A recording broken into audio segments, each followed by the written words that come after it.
Yo, yo, what is up, everybody? It is your boy, Dreadcast. Welcome to the channel, welcome to the video. And as my boy DC Play, shout out to my boy DC Play, says, what it doing? I'm not stealing that, though. That's your thing. I love it. But yeah, shout out to him. Welcome to the channel. I am relatively new in building my YouTube channel.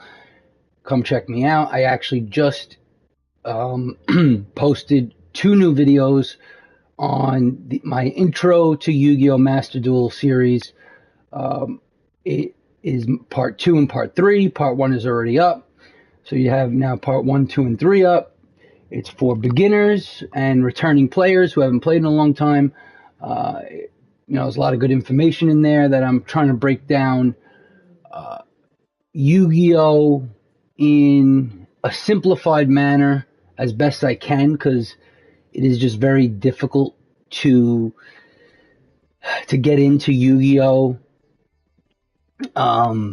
It's just very difficult to get into Yu-Gi-Oh! In general. There's a huge barrier to entry, and when I started, I had a lot of trouble. I struggled. It's hard to find places where you can learn the game without reading a freaking novel or a textbook to figure out everything, right?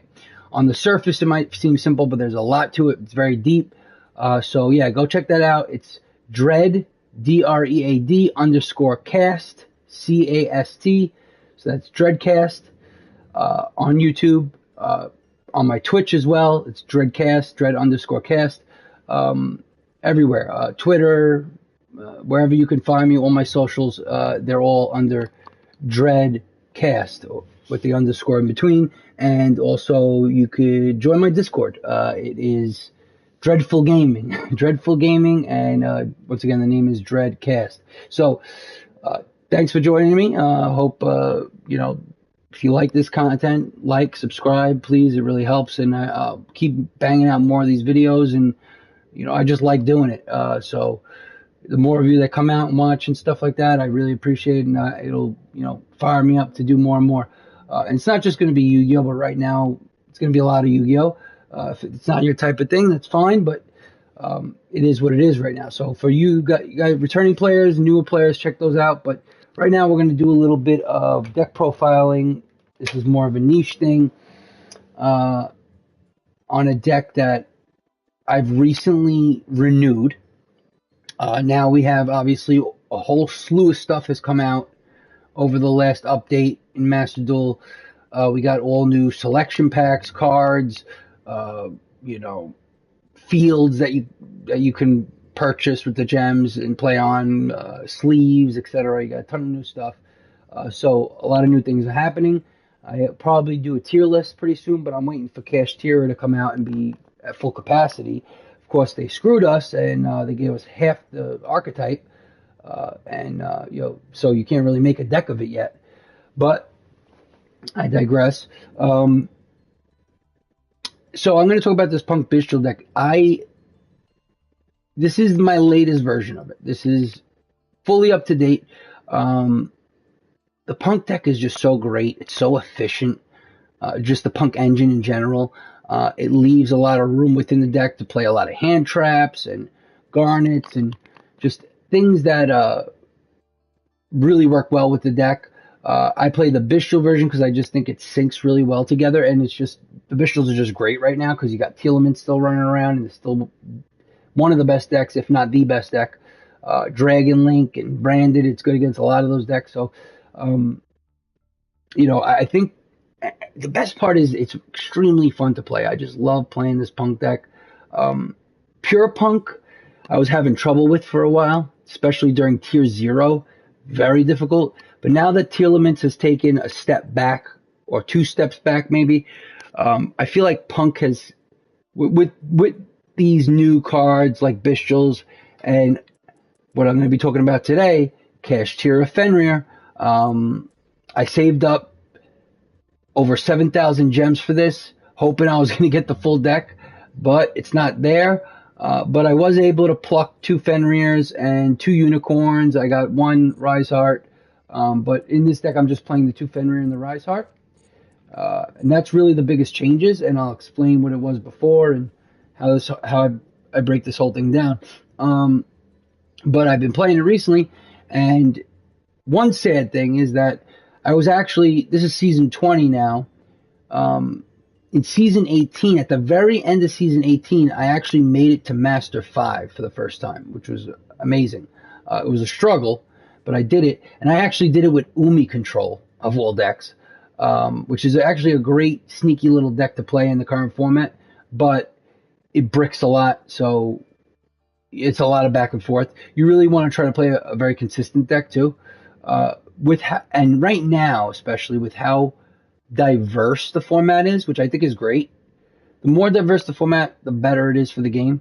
And with how diverse the format is right now, because you got so many different decks. You got Dragon Link, you have Tearlaments, you have, combos of Tearlaments and Branded. You got Branded Despia, you have Spright and combos of Spright, Runic and Naturia Runic, and you got stun decks, you have Labyrinth, you have so many decks. And I just think that a deck like Punk, now you could play Pure Punk. To me, Pure Punk, I feel like is a little lackluster.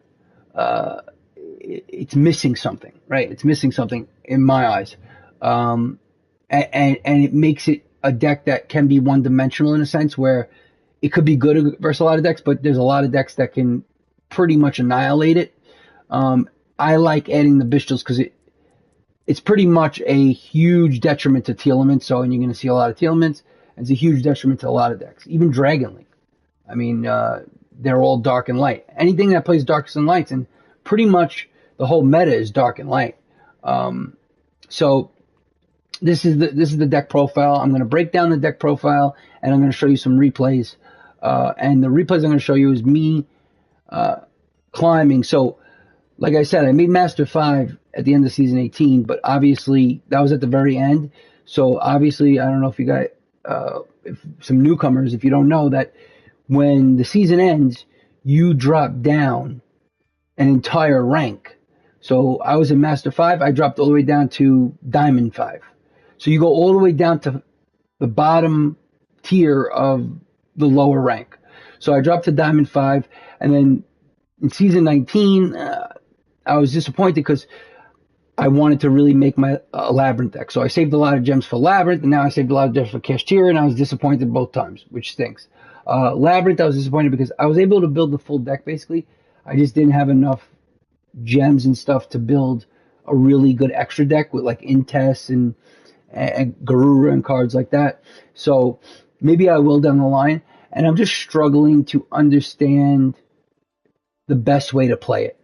And instead of just like playtesting it in casual most of last month, I decided to try to really play through it. And I won sometimes, but a lot of times I lost because I made a lot of mistakes. And because of that, I never was able to climb back out of Diamond to Gold. I actually made it back to Diamond 1, not just with Labyrinth, but with a combination of the PUNK Bystials, Labyrinth, and Umi Control and things like that. I tried all different types of things, but I didn't quite make it. So now that season 20's here, I actually dropped all the way back down to Platinum 5, which stunk. But we're not too far into the season, and I'm doing this video because I was able to make it break through back into Diamond. I finally made it into Diamond 5 earlier today, and I did it with this deck. I was floating, playing Labyrinth, Umi Control, Crystal Beast, all these decks, and even the PUNK Bystials to an extent. And I just kept going back and forth in these decks, and I guess it wasn't the right move. So I kept floating from like Platinum 5 and 4, then I go up to 2, and then I go back down to 4, and then 3, and I was never really getting to Diamond 1 and making that breakthrough. So I finally did it today, and I started from Diamond. The whole thing you're going to see today is I started in Platinum. I was saying Diamond. I've been in Platinum. I'm sorry. I started in Platinum 3, and I steamrolled through Platinum 2 and Platinum 1, and finally made it to Diamond 5. So today we'll watch 8 quick replays. They're short. They're all pretty much like 2 or 3 turns. There might be like 1 4 or 5 turner, but that's about it. They're short replays, but they're all the games I won in Platinum 2 and one. So it'll be cool. You'll see. And I played all different types of decks and all top tier decks. We're talking Dragon Link, Tearlaments, Spright, Swordsoul, you name it. Played them all and beat them all. So that's why I'm excited to tell you guys about this deck profile. So let's get into it. Yeah, I really love the Punk engine. Now, Pure Punk plays the Punk engine in its fullest capacity. Because I'm playing a pretty hefty Bystials engine here with 8 total Bystial cards, including branded Regained, 2 Lubellion, that's 3, plus the 5 hand traps, the level 6s. We have 8 Bystials in the engine. I feel like that's a nice spot right now for me. I don't want to go too much more than that because then it takes away from a lot of the Punk. And if you go a little too less, I could take away one of the level 6 Bystials, but it's been working well. And this is what I've been using. So this is the deck I've used to steamroll into Diamond, back into Diamond. But the Punk engine, that means in this case, had to be deducted a little bit. It's not full capacity. As you can see here, I have 1 Deer Note, 2 Ogre Dance. Also, because I had to fit in the new cards. Like I said, I saved over 7,000 gems. I bought as many packs as I could, and I was able to get 2 Fenrir and a Rise Heart and 2 Unicorns, etc. So, but in this version of the deck, you can't really put too much Kashtira in here. Definitely the Fenrir at 2. It's the best card. Almost every deck's going to play this probably, as long as it's somewhat compatible. And it's really compatible in this deck, and that's what I love. And that's what's really helping the deck become a lot better. The Rise Heart, I'll explain why I'm also playing that at 1. And I'll also tell you the cards that I took out to replace the cards I replaced. But let's break it down. I'm not going to go card by card by card. I'm going to start with the hand traps and the staples. Okay, the going second cards. Because this deck is great. The reason why I love it is because you can play so many different hand traps. It's really good going second because of that, because you have the room to do that. And I think that's a huge deal. The other thing I really love about the Punk engine and, any type of Punk deck in general is that you don't see a lot of other deck people playing Punk. I rarely see other people playing Punk, even with the secret pack out right now. The secret pack is literally out. You can buy it, buy packs of it, and build yourself a Punk deck. Yes, it looks a little expensive. As you can see, I have a lot of URs in this deck, but it's excellent. Absolutely excellent. Yes, it might not be tier 1, but I feel like it's creeping up there. When I was playing it pure, or even with the Bystials at times, when it was more of a tier 0 meta with Tearlaments, it was a lot more difficult. I was really struggling with it, right? I was basically like 50%. I'd win 1, lose 1, win 1, lose 1, maybe win a couple in a row, then I'd lose like 2 or 3 in a row. So it was very inconsistent for me. It started to get a little better with the Bystials, but the ratios I had to tweak a lot and really find the right sweet spot. Because you never know what you're going to play. And I think this format, with Tearlaments now taking 1 or 2 steps back and becoming more of a normal tier 1 deck and not a tier 0 deck anymore, now you don't just see Tearlaments all over the place. You see Tearlaments, but you see Branded and you see Spright, and so there's a lot of good decks out there. I think that it's great for the game of Master Duel. Now's a good time to get into Master Duel because you have so many viable decks, and you have all these selection packs and secret packs out. I would recommend, if you want to have fun playing Master Duel, and maybe if you don't even want to be competitive, even if you don't want to make Master, if you don't care about that, and you just want to hang out in gold and platinum or something and just have fun, this deck is extremely fun to play. I mean, the Punk in general, not this deck in particular, but just using the Punk engine is extremely fun. The extra deck monsters you could get into are boss. They're sick. They're all awesome and cool cards. It's just a really cool, fun deck to play, and I definitely recommend it to anybody who likes playing. If you're into combo decks and you don't want to be a meta sheep and you don't want to see a bunch of mirror matches, this is the deck for you.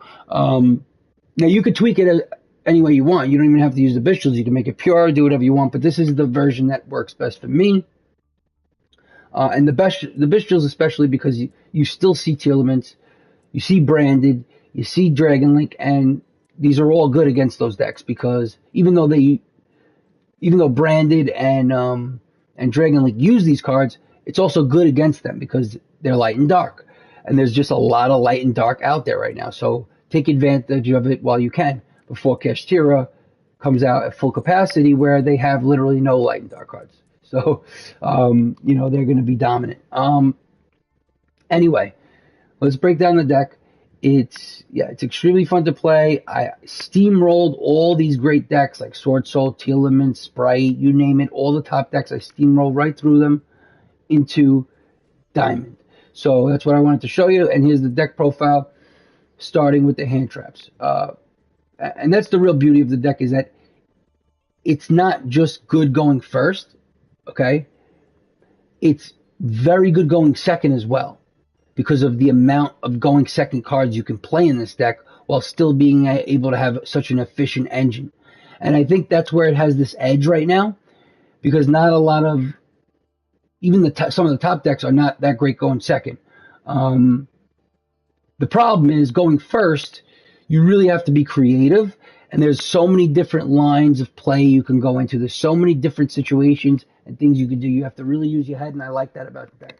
I don't like decks that are cookie cutter, like Brain Dead Despia, where you go into the same sort of lines of play. Maybe maybe there's a couple of branches, and that's about it. Otherwise, you're going into the same stuff, Mirror, Jade, etc. This, you could go into so many different things, and that's what I love about it. And it's also good against a lot of different types of decks. So the one detriment I would say about it going first, and why it probably isn't a tier 1 deck, is and to me it's a bottom tier 2 at this point. To me, I really think it's that strong. But I don't think it's tier 1 because going first, it doesn't really build the boards that Tearlaments and Spright and some of these other decks can build going first, like Dragon Link and stuff. It can if it's uninterrupted, but it's not easy, and it's not completely as efficient as those decks. Sometimes you can brick a little bit, but all you really need is 2 punks in the hand, and you could get your whole engine going. And the Bystials really help too. So maybe the end board going first of Punk is a little weaker than those top decks, and that's probably why it's not a tier 1 deck. But that's okay, because the way I built this deck, you can really play through a lot of hand traps. Okay, you can play through a lot of hand traps and still build a pretty damn strong board. So that's what I want to get to. So let's start with the hand traps and the going second cards, the staples, right? Now, as you see here, I have 2 Maxi. And maybe people are like, why would you play only 2 Maxi? So my thing is, Master Duel is a best of 1. Okay, so you got to realize that playing something at 3, it better be something you absolutely want to see. And if you do see 2 of them, it's okay. And my thing is, if you're going first and you open 2 Maxi, that's really bad. That's not good. That's 2 basically dead cards in your hand, pretty much, for that first turn. So, and that used to happen to me a lot, because I used to play 3 Maxi and play 3 Ash Blossom and stuff like that. But I've been taking this approach of playing 2 ofs for a lot of these staples, because what ends up happening is you still end up seeing them. You're playing them at 2. You're not seeing them as often, but now you're also never seeing duplicates in the hand, basically.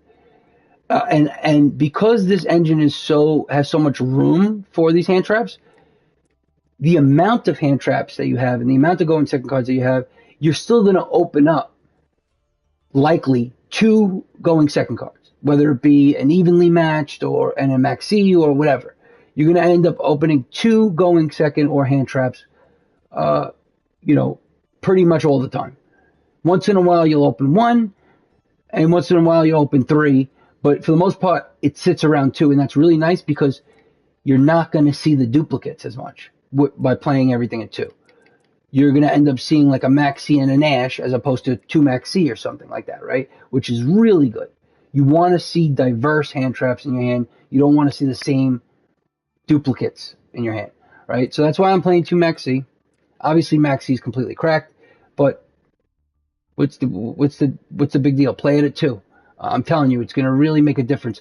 We're talking about a best of 1 format. You can't side deck here and just, oh, I'm going second, I could play 3 Maxi. No, you have to have balance, and ratios are huge in Master Duel. So if you want to consistently win, you kind of got to do this. I mean, for me, it works at least. I don't know. You can play test it yourself, but for me, it's been working really well. So 2 Maxi, we got 2 Ash Blossom.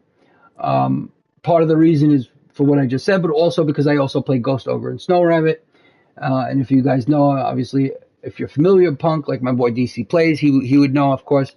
But for those of you who don't, Ghost Ogre and Snow Rabbit isn't the greatest hand trap. It's probably a mid hand trap, if anything.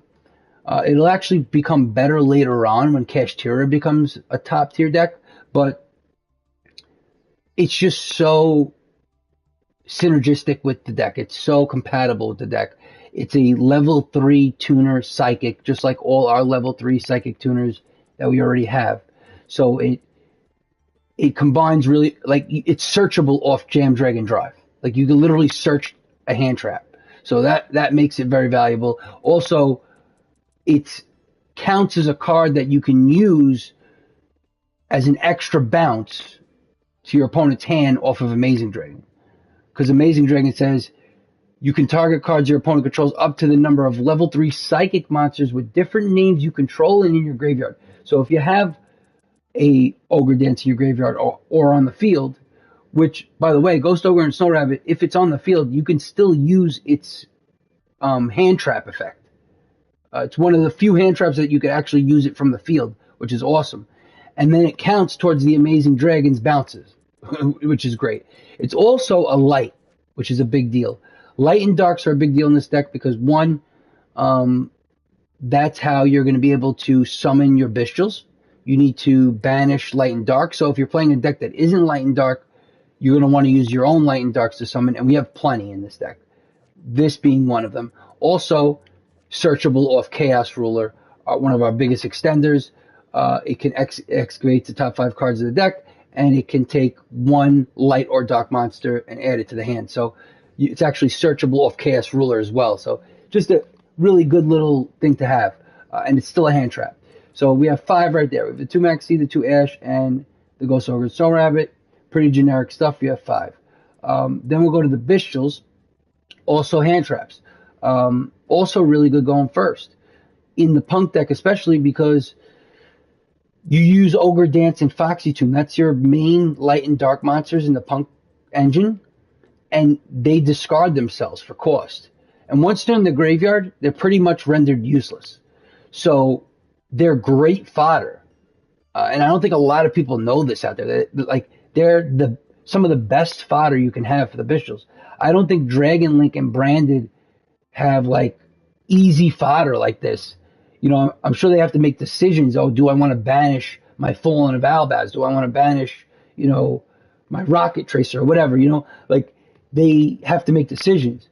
Now they end up getting a lot of cards in the grave, so they could probably do it. But like this is easy fodder for the Bystials, and we're playing 5.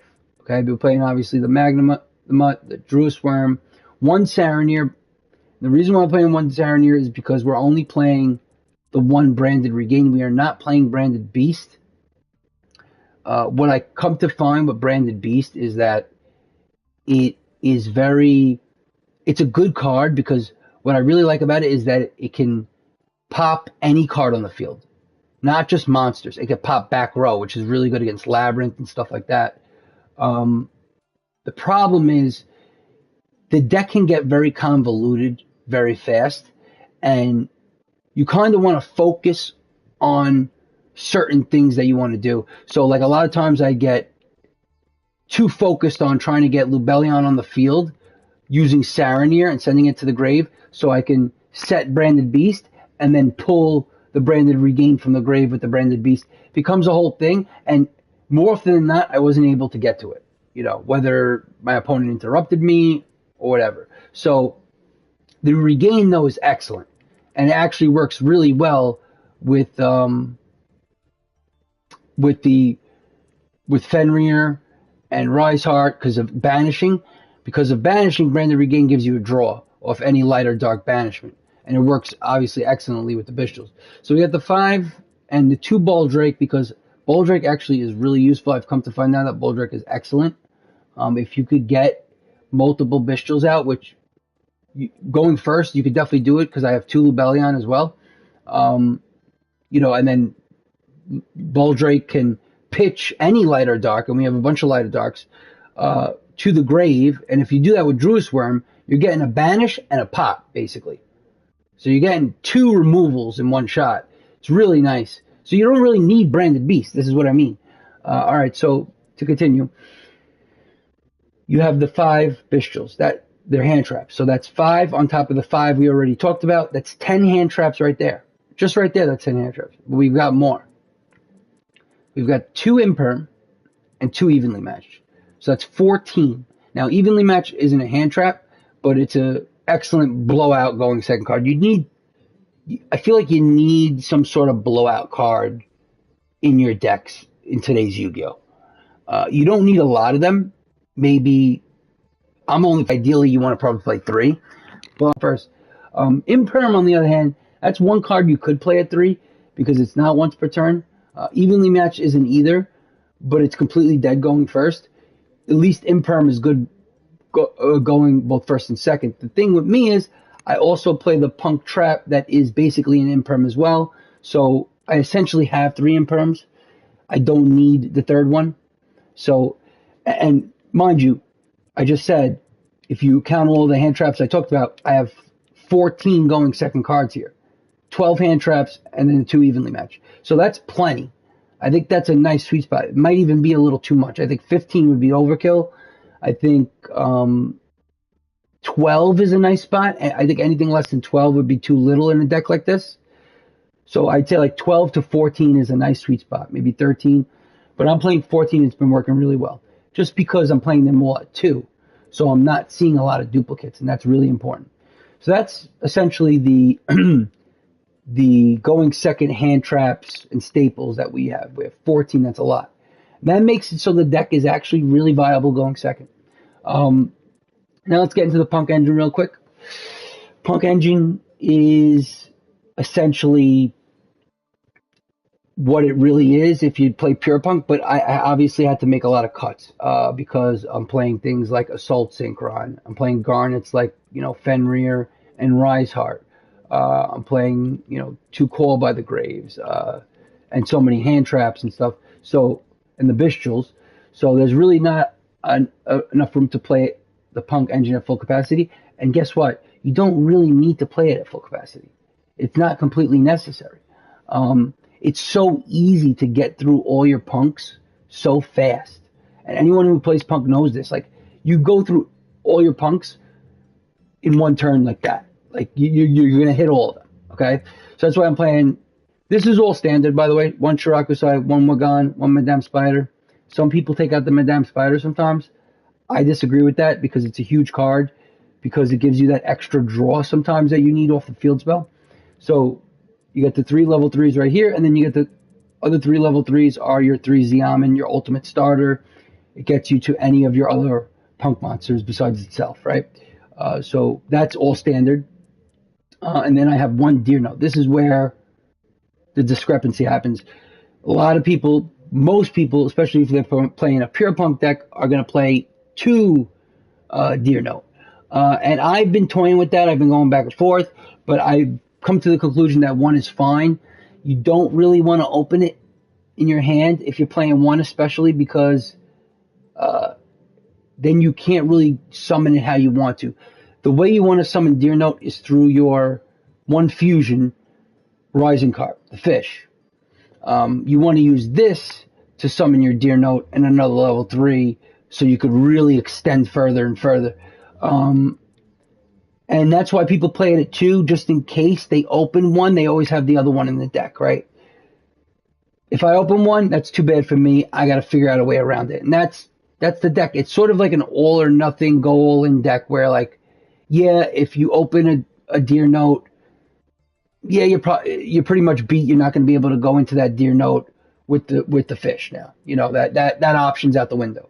Other things like I'm only playing 1 Punk Trap A lot of people play 2 because sometimes they open with one of the punk traps and then they can't get the search and draw off the Madame Spider. Well, if that happens, I'm beat again and I have to find other options.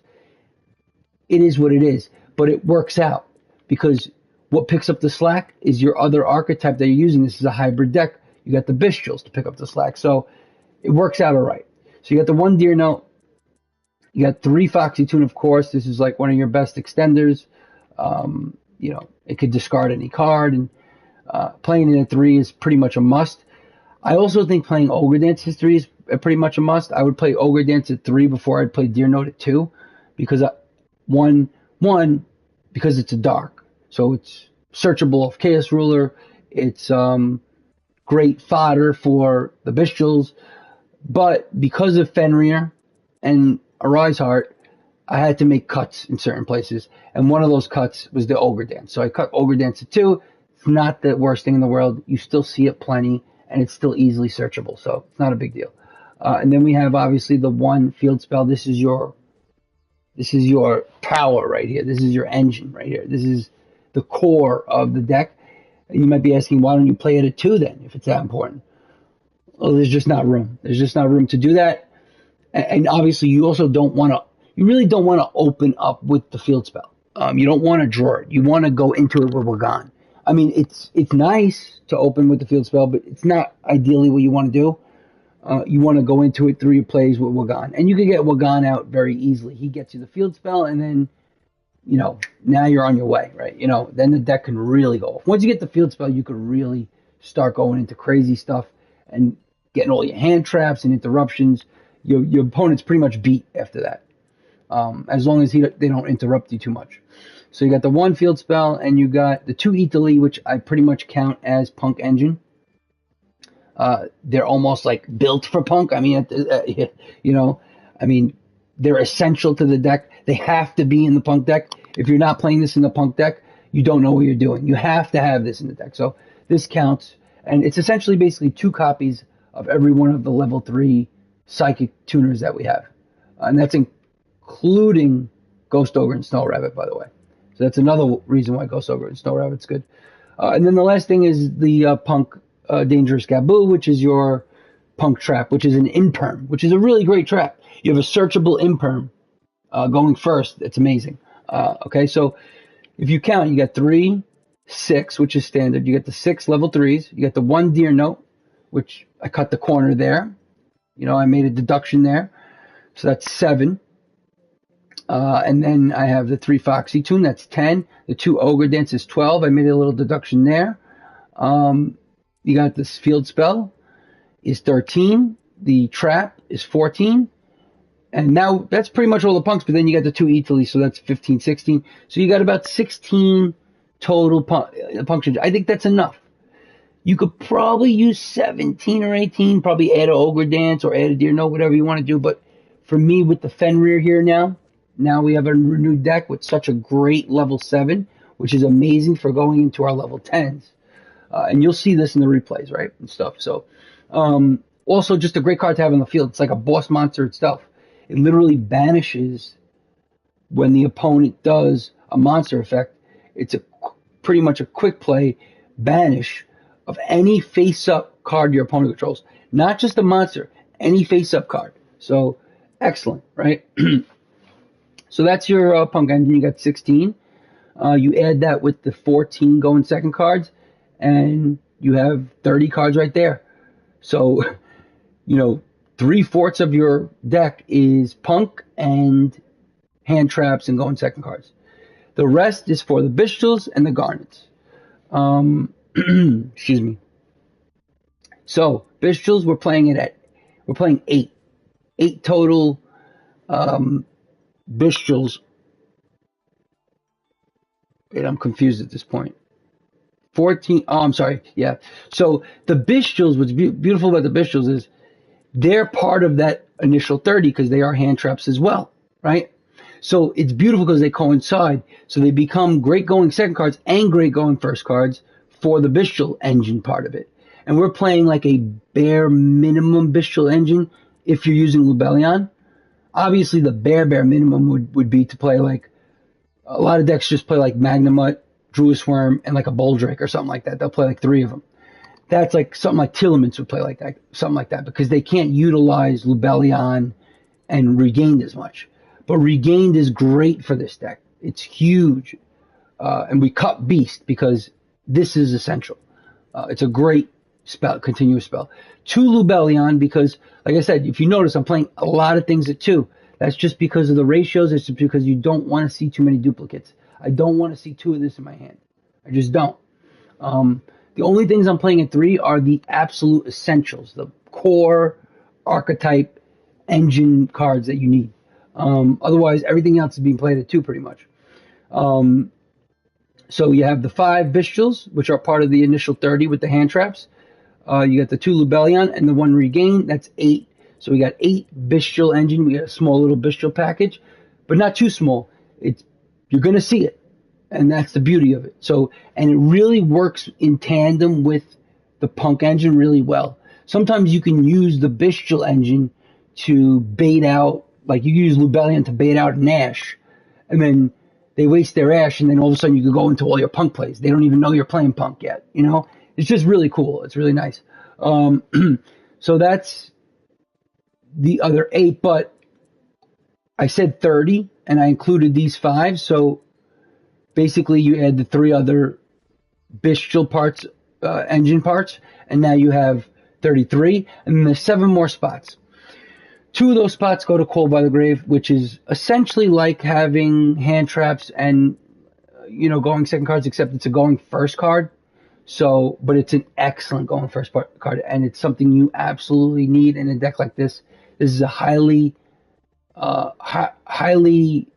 efficient combo deck that's going to combo off a lot, and you want to do a lot of comboing off, okay? So you special summon a ton, so you do not want to get max seed. I mean, this is why you play Ash. Ash stops max seed. Call by the Grave stops max seed, and it stops Ash. So, essential card. Some people might even add in the Crossout Designate. I was back and forth with that too. Crossout Designate can be great, especially in the Punk engine, because in the Punk deck, because you can literally cross out anything. You can cross out, because we have everything. We have Maxi, we have Ash, we have Evenly, we have Imperm. We can literally cross out all those things. We can even cross out Call by the Grave. So, definitely something you could put in there if you want. You want to do it in your own build. So, you have those 2, which puts us at 35. And then we have 5 Garnets. I call them Garnets, but they're really just non-archetype cards that really synergize really well with the deck. The first ones being the 2 Assault Synchrons. They're your level 2 tuners. They're so good for the Punk deck, and especially the Punk Bystial deck, because A, it pays life points to special summon itself, so you don't even have to normal summon it. Easy to get on the field, and you want to pay life points. That's what the Punk engine does. You're looking to pay as much life points as you can to get it as low as you can, so that you could bring out your Psychic and Punisher and OTK, right? So, great card. Also compatible in a lot of other ways. Why? It's a dark. So, good fodder for the Bystials. Not only good fodder for the Bystials, easily searchable off Chaos Ruler. And it's also great with Excel Synchro Stardust Dragon. So, has a lot of functionality in the deck. And the best part, even more functionality, is that the problem with the level 3 tuners is it's very easy to get into your 11s because you have so many 8s. So you could get into the 11s very easily. And you could get into only 1 8 because you have the Deer Note. You have only 1 5. Even if you had the 2 Deer Note, you can only really use it once per turn, because once you use its effect from the grave, it can't come back, it can't be special summoned back to the field. So you really can only make 1 8, and the 8 you're going to make is either going to be Chaos Ruler or Jam Dragon Drive, so you can extend further. So it's very hard to get into these other 8s, the ones you want to end on, kind of, at the end of the turn. This one, Excel Synchro Stardust Dragon, and Omega. I play Omega. It's kind of outside the box, kind of spicy, but it comes in handy in certain situations, especially if your opponent has, like, their hand is small, for instance, because they used a couple of hand traps, and I was able to play through it, and then I could pull a card from the hand. Now they have 2 cards in the hand, and they're screwed pretty much. So anyway, Assault Synchron allows you to extend into those secondary 8s that you want to get to. Otherwise, you're never going to be able to get into these cards. unless you play Gamma. But Gamma is more of a detriment, honestly, than it is a help, because it carries a brick. It doesn't work with monsters on the field. It gets banished after you do use it. And if you're the only other way you could really get it on the field is with Italy. So you got to hope you see Italy. You can't just summon it. And this you could just summon, and you pay the life points. It's just way better. It's just way better. And you can use it with the 8s to make 10s, and you could use it with the 6s to make 8s. So you could make extra 8s, and you can easily get into your 10s, because that's one of the problems with the pure punk deck, is that it's very hard to get into your 10s. And your 10s are some of your strongest boss monsters. Chen Yang, my favorite monster in the game, favorite boss monster, extra deck monster in the game, is amazing, and so is Brawn the Floor. You want to get these cards on the field alongside your other stuff, and it's very hard to do. So what pure punk decks do, they usually play Instant Contact, which is a spell that pays 1,000 life points, so that's good for the deck, and it brings out an elemental hero level 7, and then you could go into it. But I find it to be just not, sort of lackluster. I feel like if they stop that, it's over. Assault Synchron just gives you more versatility, because now you can go into your 8s with the Bystials, or you could go into your 10s with the 8s.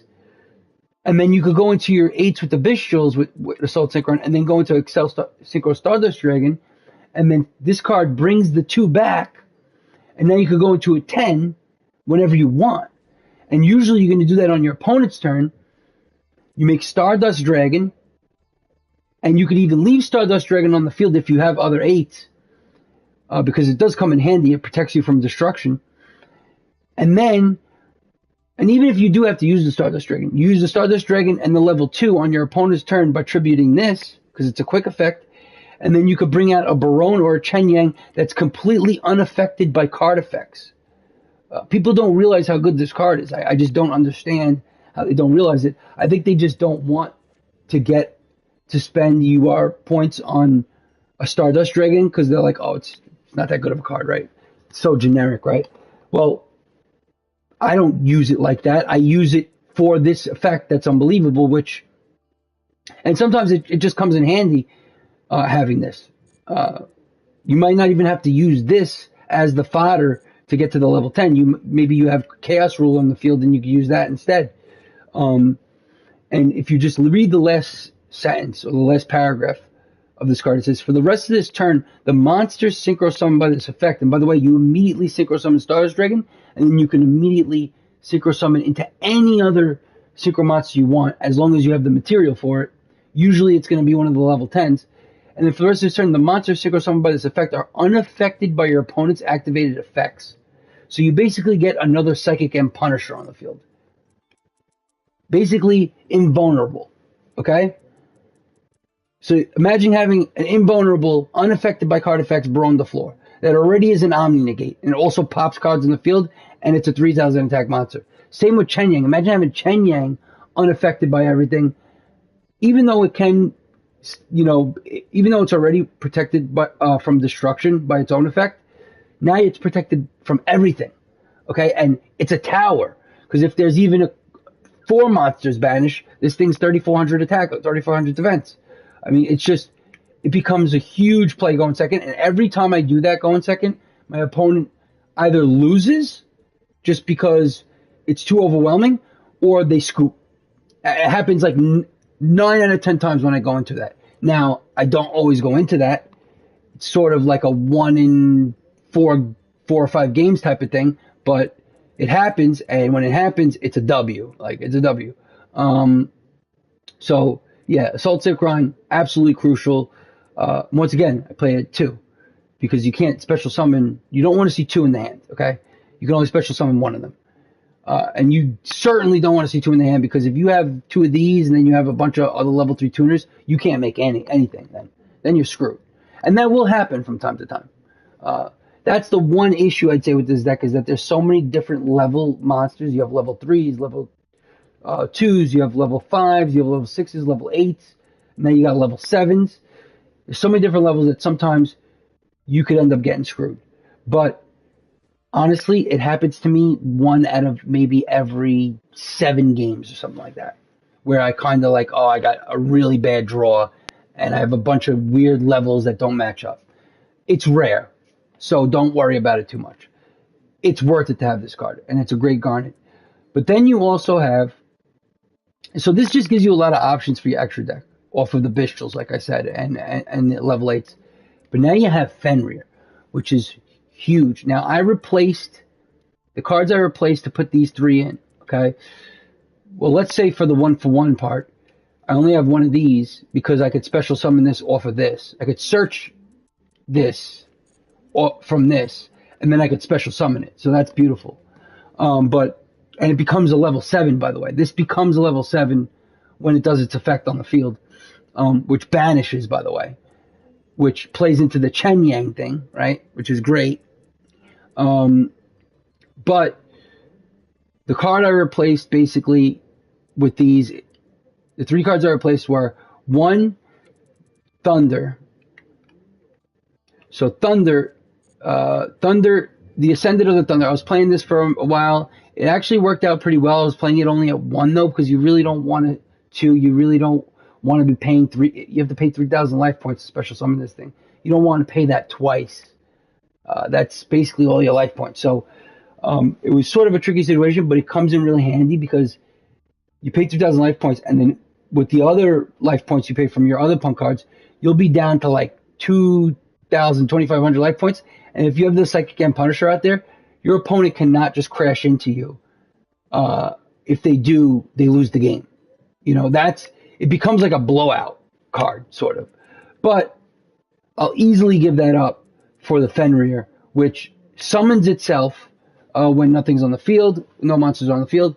And then it also searches another Kashtira, so it gives you more card advantage.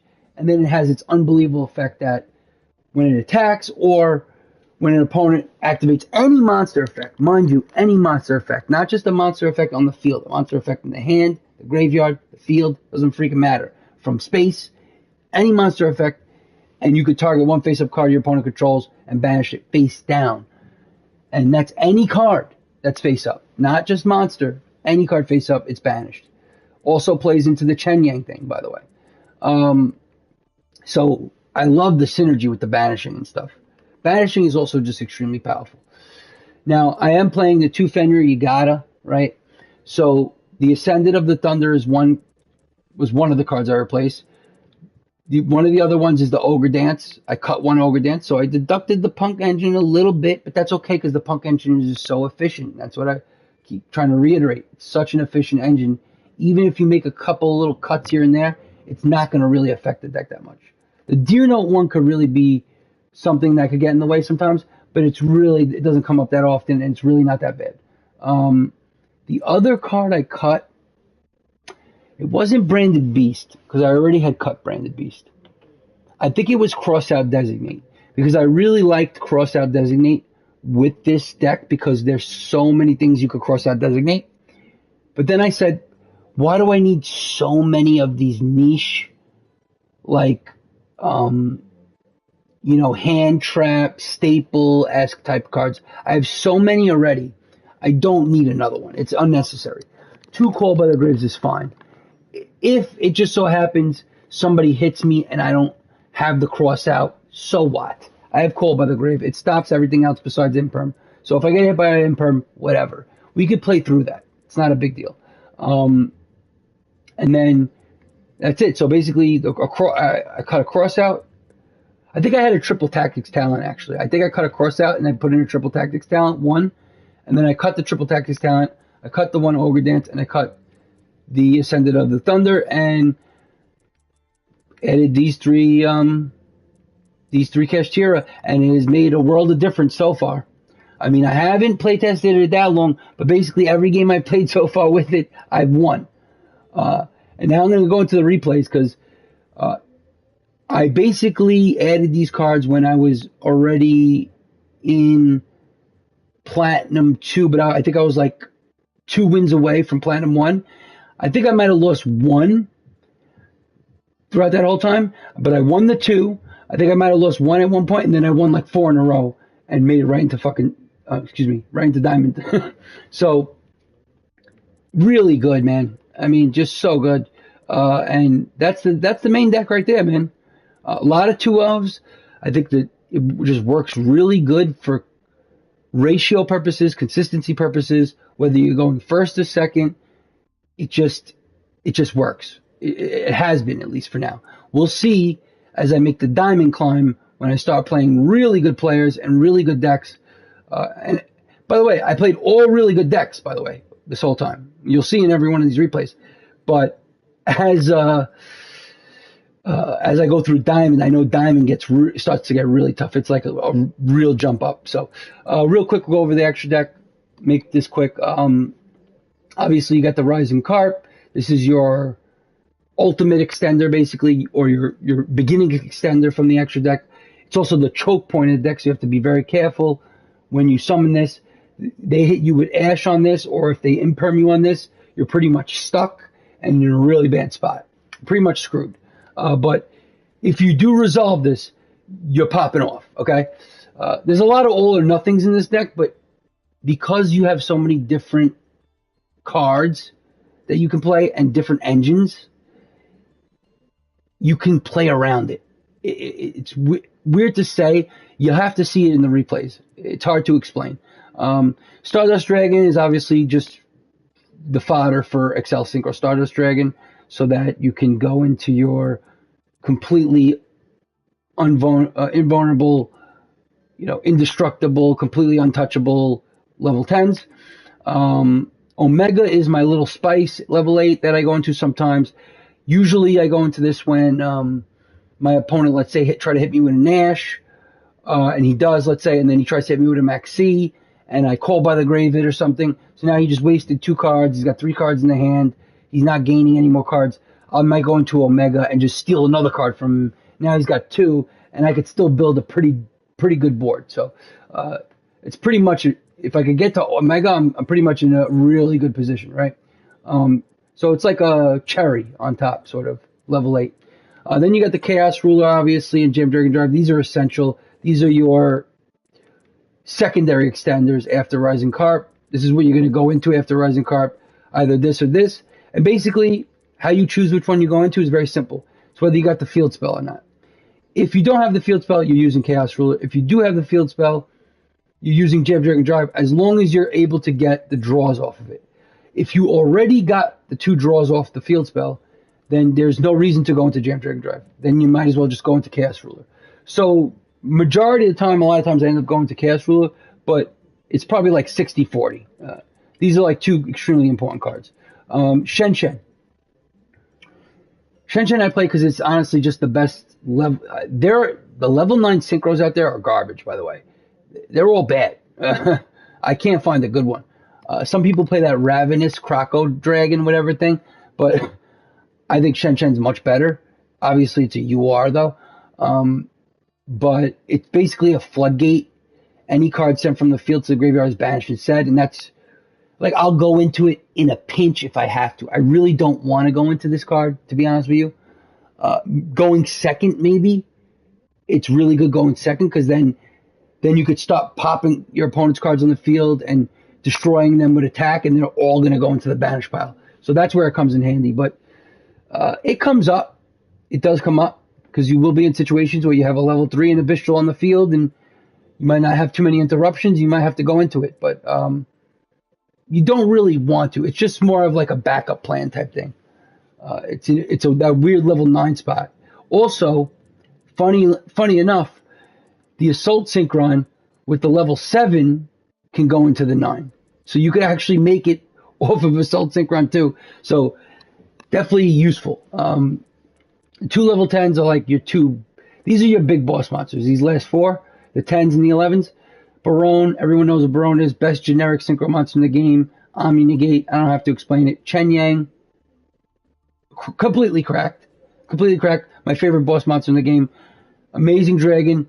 This is what you set up for to go into your opponent's turn. And that's the problem with pure Punk to me, is that it's very easy to get into your boss monsters. Like Psychic Gam Punisher and Amazing Dragon, very easy to get into. because you have plenty of 3s and 8s. The problem is going first, you don't want to go into Amazing Dragon, because now a lot of people play 2 of them for that reason, but I feel no need to. I just don't go into it. I just avoid going into it at all costs going first. If I have to, I go into Psychic and Punisher instead and just sit on him. Like, you can literally just sit on Psychic and Punisher sometimes and win the game. That's how good this card is. But ideally, you don't want to go into that or the Amazing Dragon. The Amazing Dragon, you definitely don't, unless you're playing 2, because you're going to use that on your opponent's turn to quadruple bounce 4 cards on your opponent's field. It's like a blowout and a half, and it's an automatic win, basically, if you could, when you pull that off. So you definitely want to wait on that. And then this is just your OTK monster boss that, like, when in doubt, when in a pinch, go into this if you can. It's very hard to out. They can only out it very few ways. The thing's impossible to get rid of. And that's what makes the deck, like, honestly, for me, like go from like a B deck to like an A- deck. Like, it literally, Psychic and Puncher alone makes the deck ridiculous in my eyes. Then this is where things get tricky. I used to play all links before the Fenrir stuff, before the Kashtira stuff. But now, because we have the 7s, and because with Rise Heart, you could get stuck. You could get stuck in XCs. This card, if it's special summoned, says that for the rest of this turn, you can only summon XCs monsters from the extra deck. So because of that, I'm playing a few XCs. I got Wallow, great against Tearlaments, by the way, because they mill so much. It makes all your monsters enormous, and it has a quick effect that can literally just basically bounce a card to the deck, or you could grab your opponent's card from the graveyard, a quick effect, and special summon it to your field. Ridiculous. It's a ridiculous card. You're not going to probably go into it too much because you have to use the Bystials to do it. And usually you have so many ways to use the Bystials without going into the extra deck that, you know, you probably won't use Wallow enough, but it could come in handy in certain situations. Diablosis is your 7. That's if you start off with a Fenrir, you bring out the Rise Heart becomes a 7, and then you can go into Diablosis. I'm playing this instead of Shangri-La because Shangri-La zone locks, and you need the full Kashtira engine and archetype to do that. This is good on its own because it just banishes and banishes and banishes. Like, it literally just continuously banishes cards. The first effect, you could detach one materials card, look at your opponent's extra deck, and banish one monster from it face down. Boom. You're looking at the extra deck, and you can literally banish Kick Kalos right off the jump. At the end of the battle phase, if this card destroyed a monster by battle, you could target one card in your opponent's graveyard and banish it face down. This is great against Tearlaments. If a card your opponent owns and branded and shit like that. And then the best one is if a card your opponent owns and possesses is banished face down while you control this card. So if they do anything that banishes their own cards, like if they play like a Pot of Extravagance or something, this effect triggers. It's a quick effect. You could banish cards from the top of your opponent's deck face down equal to their face down banished cards. So if they use something like Pot of Desires and they banish 10 cards, you're literally banishing 10 cards from the top of their deck. It's kind of crazy. And this helps, obviously, boost up Chen Yang tremendously, right? And then we have the Hope Harbinger, and I'm playing it basically because it's a royal rare. No, that's why. But it comes in handy. You're not going to go... The XC stuff, you might not go into too much. The one you might go into the most is the 7 because of the Kashtira, the little Kashtira package. But the other ones, in a pinch, sometimes it comes in handy because you have so many level 8s that sometimes you just might want to go into that. Also, it's a dragon, which is cool because then you can actually go into this, which I love. This is my one link. It takes any 2 dragon monsters to make. It's a great card. Why? Even though it's a 0 attack. Once per your opponent's turn, if this card is in the extra monster zone, we have tons of dragons, obviously, with the Bystials and everything. This is a quick effect. If this card is in the extra monster zone, you could tribute 1 monster from your hand or field. You don't even have to tribute 1 from the field. You could tribute 1 from your hand. So you could keep everything you want on the field, and then you could return 1 face-up card on the field to the hand. And that's any card. 1 face-up card. As long as it's face-up, you could... And that includes your own cards. If you want to save one of your cards, let's say, you could do that. So this comes in like really handy sometimes.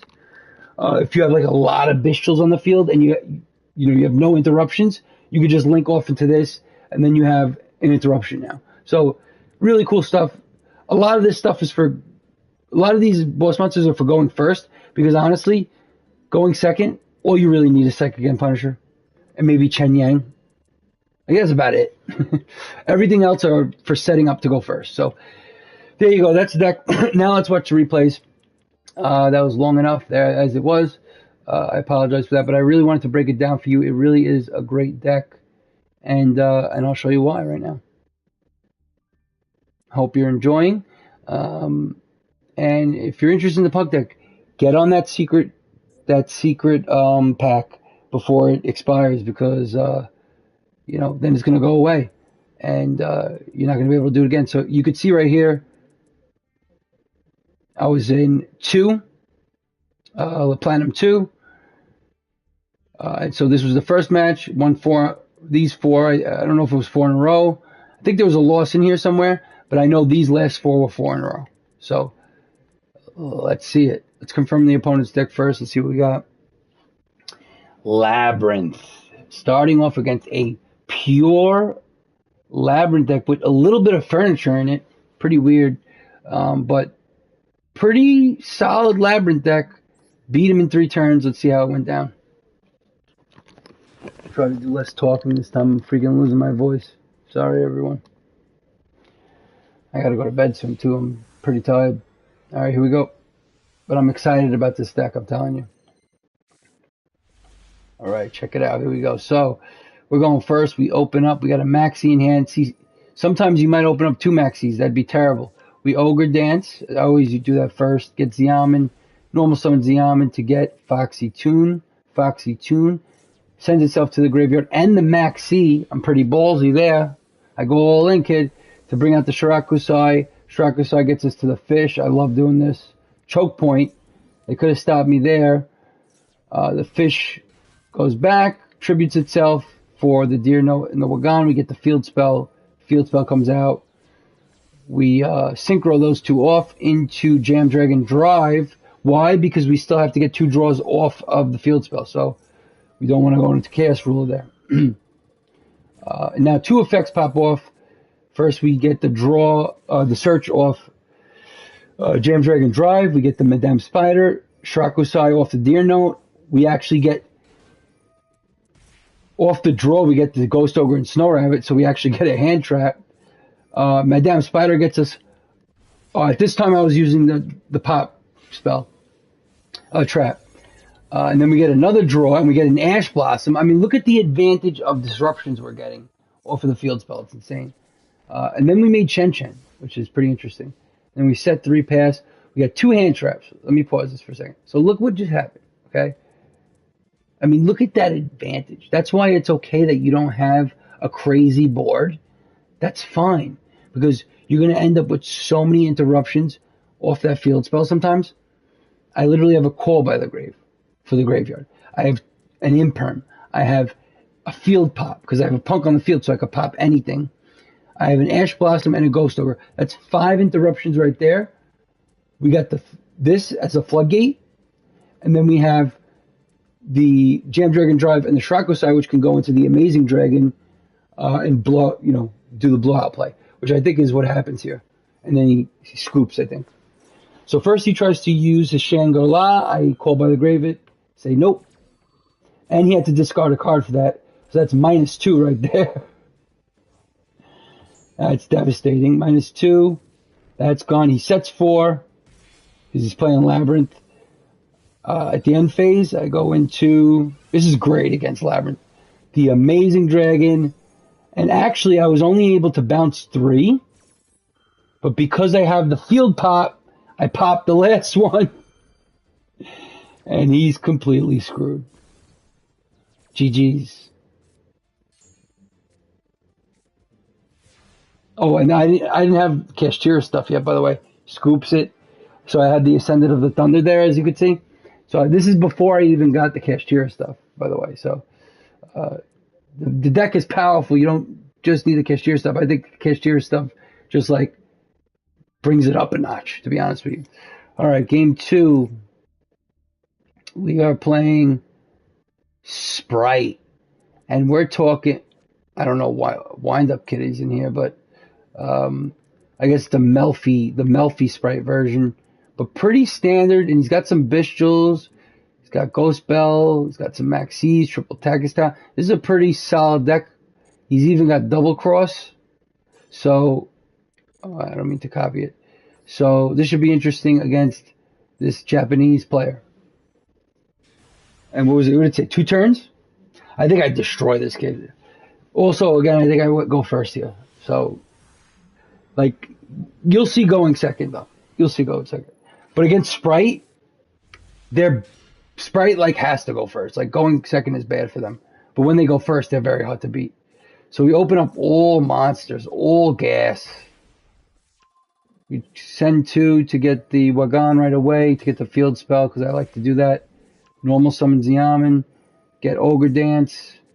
We get the draw, we get another Xiamen. We send Ogre Dance to the grave to get Shirakusai. First, we send out the Ascended. Now we're down to 3,800 life points. We go into Baron the Floor to get the Omni Negate. And then we use the field spell to banish Xiamen to send out Shirakusai. Shirakusai doesn't fusion, but Wagan and Xiamen in the hand fusion. That's what you really want to do, because you want Shirakusai on the field going first. You get the fish, we get a draw, we get Italy. We bring out Deer Note and Madame Spider. We get our trap. We synchro off. By the way, I have 2,600 life points into Chaos Ruler, because we don't really need Jam Dragon Drive anymore. Plus, we don't want to pay the life points. Deer Note's effects pop off. First Chaos Ruler pops off. We always hit something because we have so much light and dark. Boom, we hit a Foxy Tune. We get a Foxy Tune. The rest go to the grave. Deer Note comes out, and we send out a Wagan. We use Italy here. It was stupid because I sent out a Ghost Ogre and Snow Rabbit thinking I could pop something on their field, but that goes away. I go right into Punisher because there really wasn't too many other options. I didn't want to wait. I felt like I didn't have enough disruption. So I bring Chaos Ruler back out, and there goes Ghost Ogre and Snow Rabbit. That was a misplay by me, and we still win this game. Because look, okay, so we have, he goes right to battle phase. So he's trying to go to evenly matched, okay? Knowing full well that I have the Omni Negate Baron on the floor.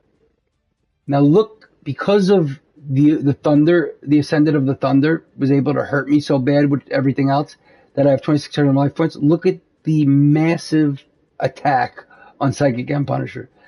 Now there were misplays here, and this isn't really that great in terms of interruptions wise. All I really got is a Baldrake, which something I can't really use as a hand trap until they actually summon something. I got the Field Pop, which I'm still playing. I have the Omni Negate. Oh, and I also have the Amazing Dragon Bounce. So I have 1, 2, 3, 4 forms of interruption. It's not a lot. But he goes into evenly. I obviously negate it. I have no choice. I was thinking he had another one because he did that so confidently and so fast. But he didn't. And then I realized, I'm a Spright. He sends that fish out. I pop it right away. He quits. Later, sucker. Later, sucker. I pop it right away. He has no other plays. He sets 1. He quits. 2-turn defeat. All right. As we're climbing the ladder, it is pure, utter Lunalight Tearlaments, actually. Interesting. But a pretty clean 40-card Tearlaments Lunalight deck. This deck is a pretty good deck. We beat him in 3. Let's check it out. I'm going to start speeding these up a little bit, too, because I want to show you the later ones with the Kashtira and stuff,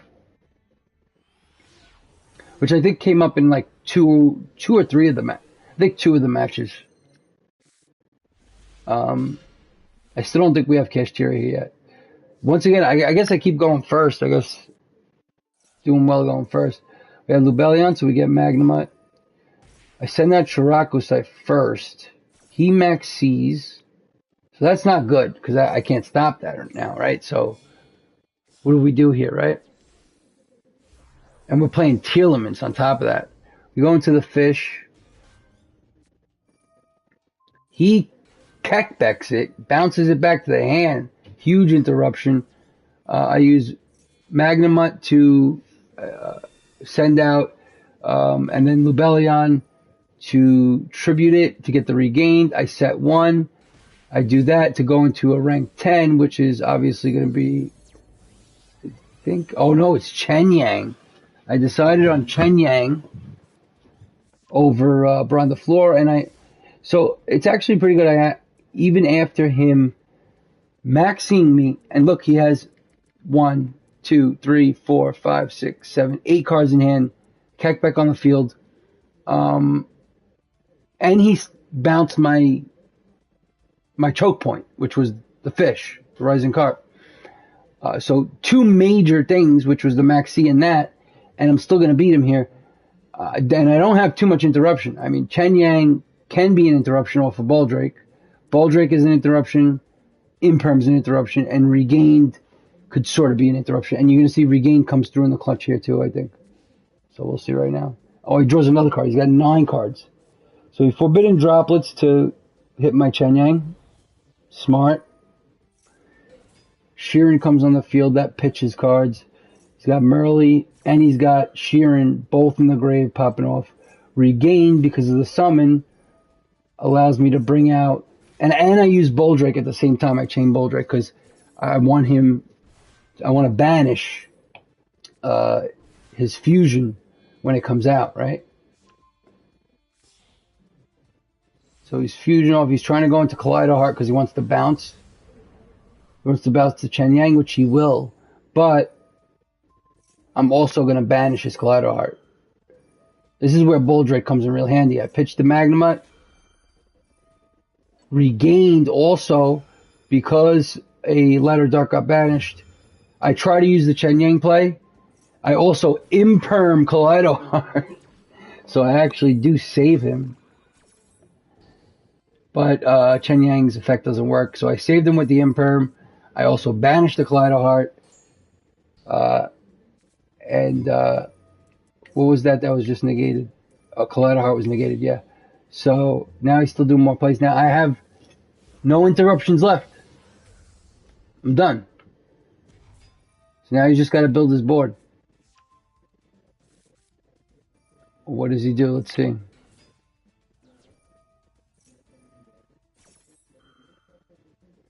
Now he could really go off here. I mean, you know, this should have been a win for him. I mean, with the amount of cards he drew and him being able to bounce my Rising Carp, he goes into Dagaris for some reason so he could pitch his Kekbec, I guess.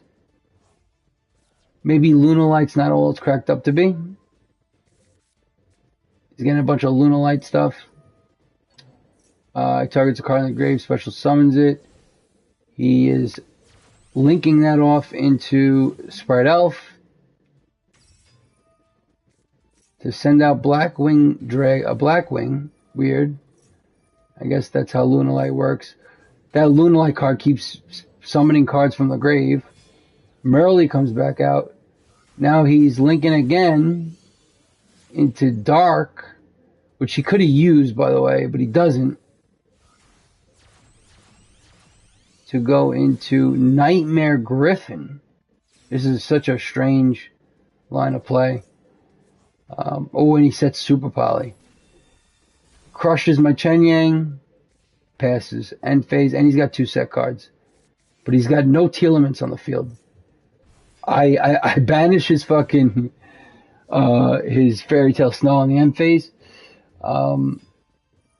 I opened the field spell, by the way, which doesn't really do anything for me right now. He uses Spright Elf. Brings back a Merly. Regain, because of the summon, allows me to summon another Bystial from the graveyard. See how this Regain just keeps, like, regaining you advantage? It literally does that. And then I sent the Lubellion out to use the Druid Swarm, and I sent Spright Elf to the grave. Go into battle phase, I get hit with Droplet. He sends 2 cards to knock both my things back. Completely messed up because I was just going to crash into his Griffin with Lubellion anyway. So that, I don't know. I feel like he misplayed a lot there, or his deck is just really weird with the Lunalite stuff. So I probably should have lost there. But still, to be able to do enough to actually probably end up winning that game was pretty good. So here's the last one um, in the Platinum 2 level. And we got another Tearlaments with Glow Up Bloom. We got like a Mayakashi, not Mayakashi. We got a zombie world with reasoning. This is what you get in Platinum, I guess.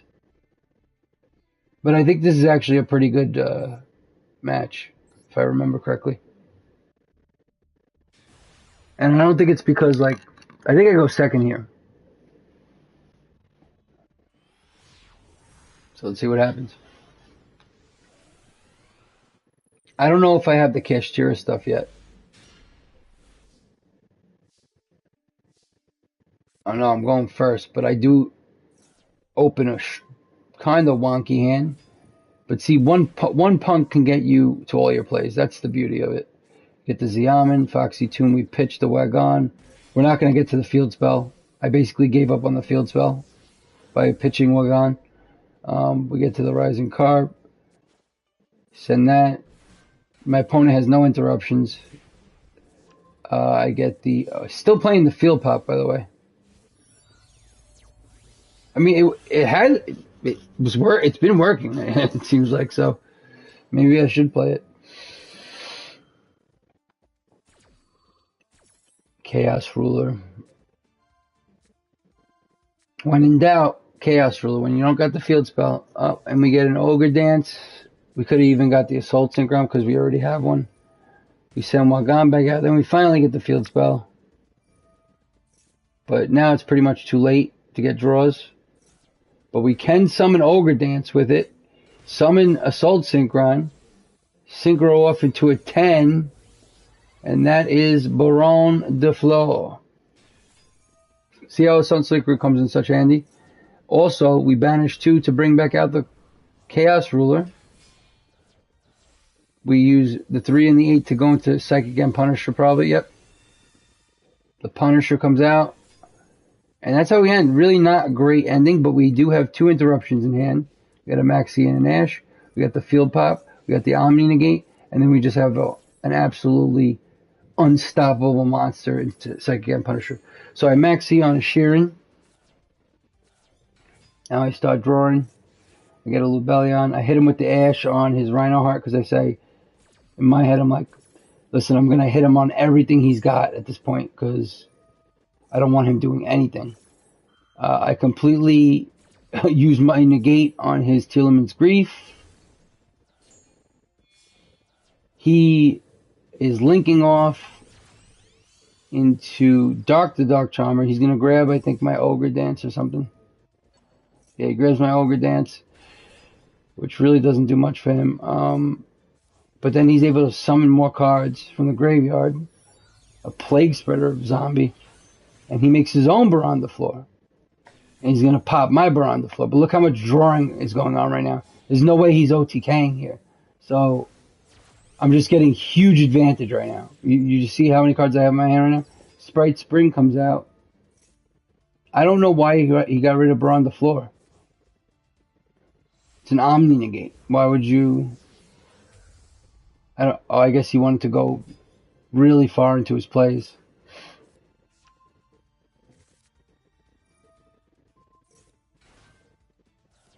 Oh, you know what I think he does here? He realizes he just went too far and he let me draw too much. So I think he goes into I thought he was going to do something crazy, but then I think he goes into something where like he ends up just crashing into my Psychic and Punisher. Actually, I think he makes a mistake here. I think he crashes it and gets his life points lower than mine, and he could have like outed my End Punisher, and I don't think he does. With this card, by the way. This card is dangerous as hell. He just banished my Chaos Ruler with it, because Psychic and Punisher is still untouchable. Oh, the Eldritch Lord. He thought he was going to be able to maybe pop me with that.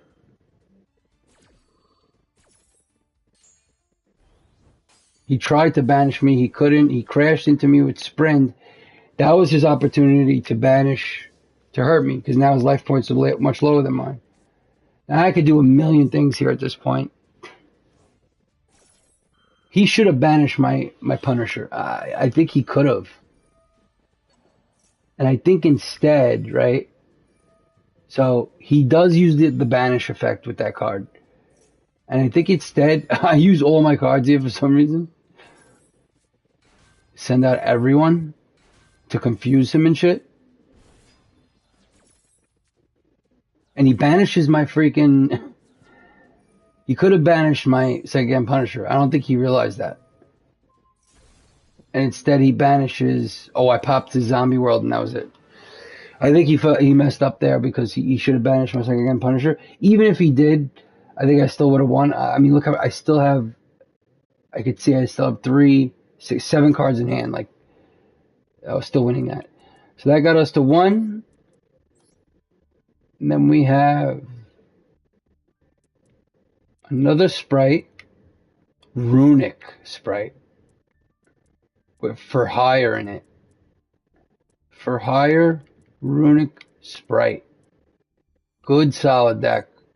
How do we pull this one off? Look, every game is 3 or 2 turns. That's the beauty of it.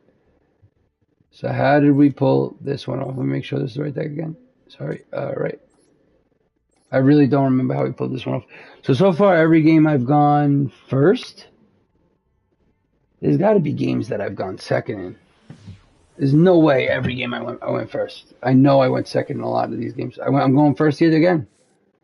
I guess I went first a lot. Still, you got to win. He hits me with the max. See, I got 2 Called by the Grave, so that ain't happening. Yeah, I think I pretty much just obliterate him. I don't think he stands a chance here. I'm going to be able to go into so many plays. I think I pitch the Assault. Yeah, I pitched the Assault Synchron, to be honest. Because I'd rather have the interruptions. So keep the interruptions. We go into the fish. I love going into the fish. I always do. It's the first thing I do. The first thing you should do. And you get the Deer Note, the Wagon. You get the Field Spell. The Field Spell, you place it. Now you go into Jam, Dragon, Drive. Because once again, the Field Spell hasn't used its draws yet. Boom. Jam, Dragon, Drive comes out. Deer Note's effect goes off. We're going to grab Madame Spider, probably.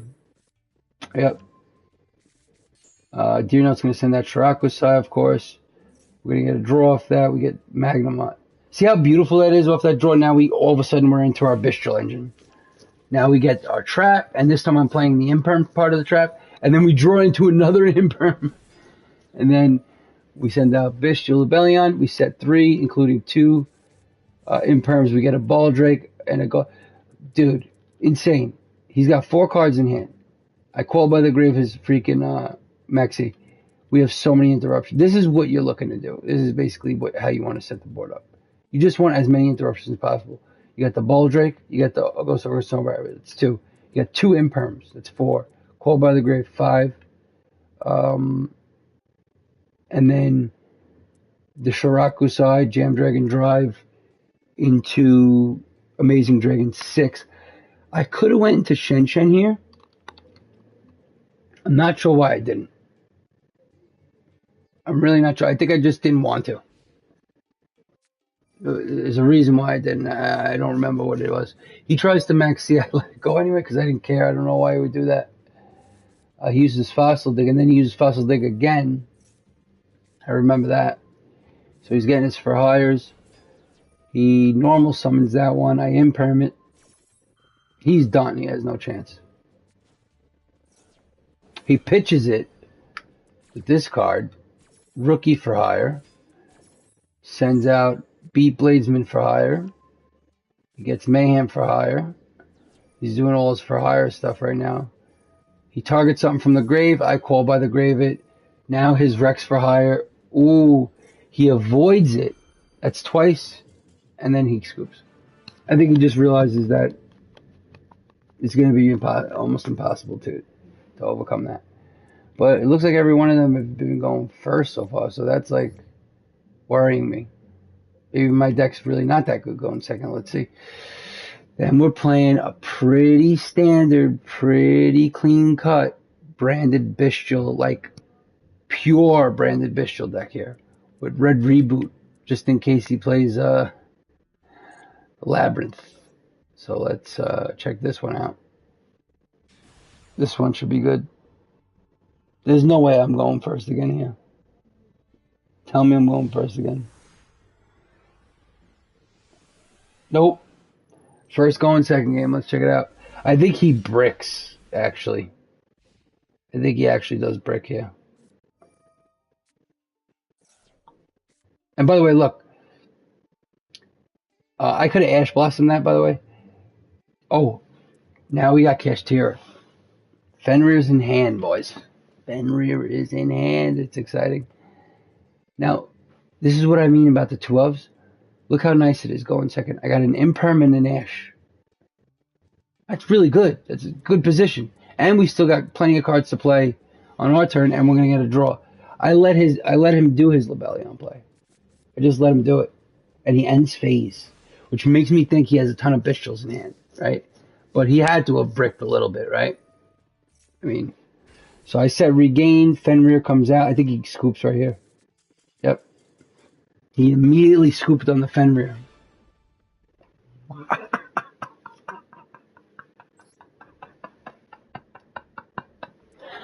Wow. The Fenrir shook him to his core, and he scooped immediately.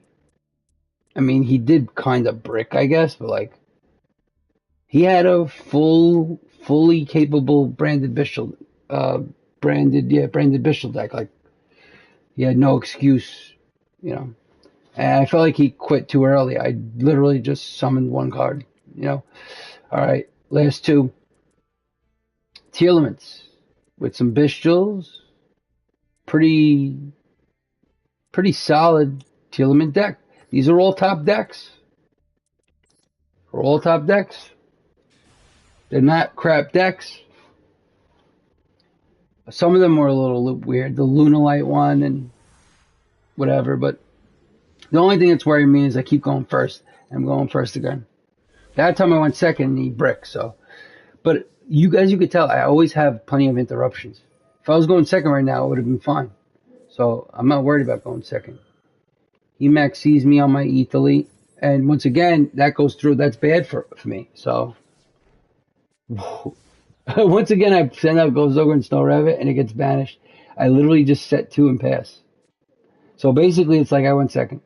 Now I max see him. So this was, I bricked there, basically. I bricked because he maxied. There was nothing I could have really went further doing. I draw into an Ash and literally Ash his freaking Kekback. This is what you want to see from your Punk deck. Draws into your interruptions. But he's still going. He's not done. I remember, I think this was like a tough matchup, I'm pretty sure. Oh, but I imperm him here with my Punk imperm. I got 2 imperms on the field. This is where the Punk imperm comes in real handy. So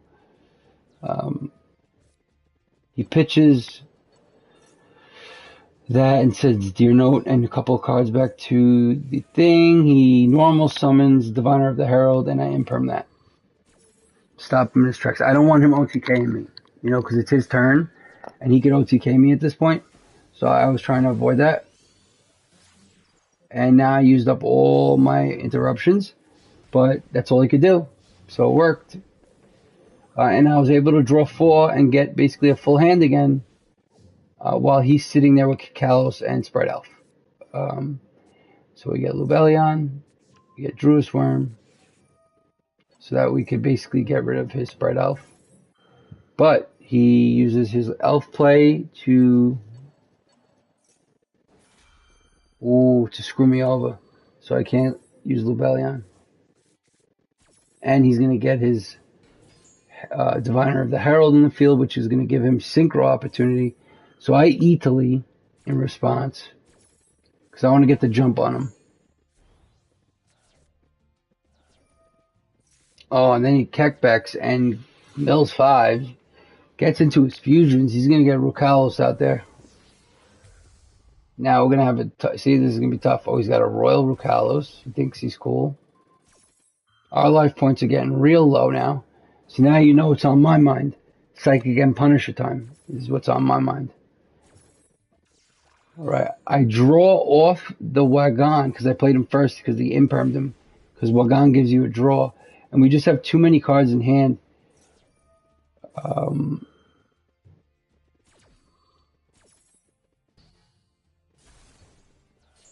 Oh, hold on. So, that was funny. So what I did there was, I said, let me try to play through all his interruptions, right? And first, what I did was, I used Ogre Dance. No. I used, well, he impermed my Wagon. And Wagon, it says when Wagon's targeted or targeted for an attack, it can quick effect draw. So I got an extra draw out of that. That's why I like using Wagon first. And then Foxy Tune, instead of, because I had 2 Foxy Tune in hand. So, and I had the Ogre Dance. So instead of pitching the Foxy Tune and pitching something else and going -2 to special summon something, even though I'd only go -1 because Rukalos would negate it and the second discard wouldn't happen. But I knew he was going to do that. So instead I used the tribute effect because I knew I had the other Foxy Tune. So I said, he's going to negate the tribute effect, where I attributed Wagon for it. He negates that. I still have the other Foxy Tune, and I could pitch Ogre Dance, and now I could go into all my plays. And I think he quits right here.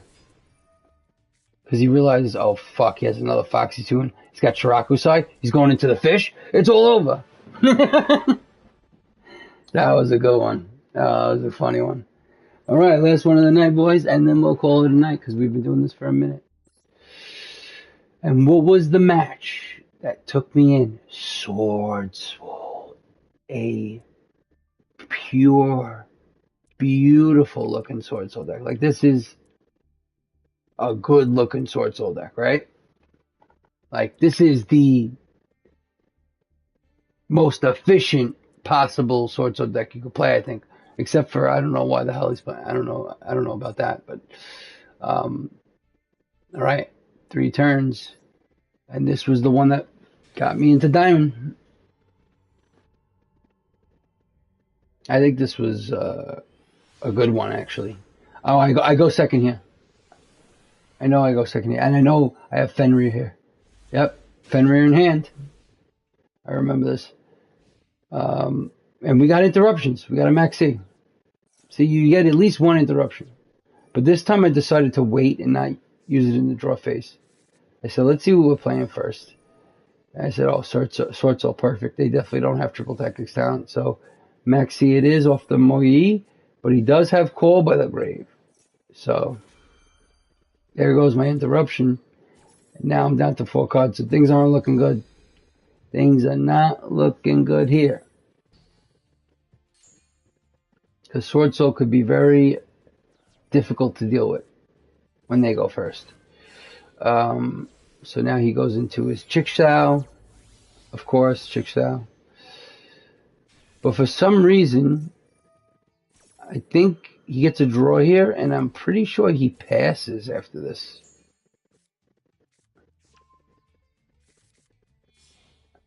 Or,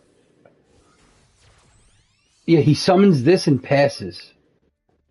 I'm not sure why. I guess he doesn't really have... I guess he can't really use the cards in his hand. He sets 1, which I'm pretty sure is an imperm. In my head, I thought at the time, I was like, he set it in the middle. It's so we start with Fenrir. He effect fails the Fenrir. And I tried to use the banish effect. I thought I could, but I guess You can't do it against Effect Veiler. That's alright. We still got plenty of other stuff to do. We go to Saranir. We got Italy. Italy brings out Wagan. Wagan gets us the field spell. But it doesn't because of Imperm. But we get the draw for Wagan. That's why I love starting Wagan. Gets you an automatic draw. You get called by the grave. Now we could stop mostly anything. We link those two off because we have a level 7. Synchro off into Chen Yang. Why? Because we have Baldrake, so we know we can do a lot now. And plus I'm playing Swordsoul, so I thought it was pretty funny. He negated us. Killed my Saranir, send the Lubellion. I destroy his Chixao. I summon Baldrake on the battle phase and I banish his Chixao. Destroy his Monk of the Tenyi. Tribute the Baldrake. Send out the Lubellion. Get the regained. Set the call by. And Chen Yang is 4,500, 4,500. I think I crush him here now. Regained allows me to bring back Baldrake, which means now I could banish any summon like this. Like I could banish this, which I do. Even though it's useless, I still banished it, and he quits. There you have it, boys. There you have it. Now he's going second against a solid Swordsoul deck, even though he wasn't able to do too much. Now that I've looked this over, I feel like it's either I was able to do so much going first, but I was able, if you notice, a lot of times I was able to play through a lot of hand traps and a lot of interruptions. So that's the big deal. Now, yes, I only went second twice. Well, actually, I went second twice, but there was also one time where I went first, and it was as if I went second because Tearlaments. Remember they Keckbeck bounced my fish, but so basically I essentially went second like 3 times. There was a couple of brickiness in there, but that's the thing. Tearlaments isn't as powerful as it used to be. I feel like the playing field is evening out, ladies and gentlemen. It's evening out. So there you have it. That is PUNK Bystials. That is the new build. Welcome to the new Master Duel. I only have 345 gems because I wasted it all on Kashtira. This is my Kashtira beatdown deck, by the way. Absolute garbage. Don't even look at it. It's terrible. I can't look at it. And there you go, PUNK Bystials. Take a look at it one more time. Soak it in. And I'll see y'all next time. Appreciate you hanging out. Once again, give me a follow, give me a like, subscribe, follow me on Twitch. My name is the same everywhere, Dreadcast, and Twitter, Discord, Dreadful Gaming. You can find me all everywhere. And also check out those intro videos if you're a newcomer to the game. Maybe they'll help you out. And I want to see new players coming in. And shout out to my boy DC Plays. I'll catch y'all next time. Your boy, Dreadcast. We out. Have a good one.